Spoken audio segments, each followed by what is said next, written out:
শকুন। আমি হলাম শকুন। আজকে যদি মাঠে কোনো যদি গরু আসে, সেই গরুটাকে আমি খেয়ে ফেলবো।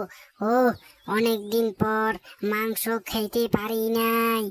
আজকে যদি কোনো মাঠে গরু আসে, সেই গরুটাকে আমাকে যে করে হোক খেতে হবে, না হলে তো আমার হবে না। আমি হলাম শকুন। এরে এরে দেখি, এদিক দিয়ে তো অনেক লোকেরা গরু নিয়ে আসে। গরুগুলো মাঠে ছেড়ে দিয়ে যখন যাবে, তখন আমি সেই গরুগুলোকে একটা গরুকে খেয়ে ফেলবো।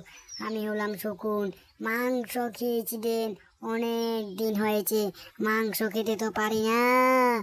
তার জন্য আমাকে যে করে হোক না কেন, আমাকে যে করে হোক না কেন আমাকে যে করে হোক না কেন খেতেই হবে। আমাকে কি খেতে হবে? আমাকে গরু খেতে হবে। দেখি এদিক দিয়ে আসে কিনা।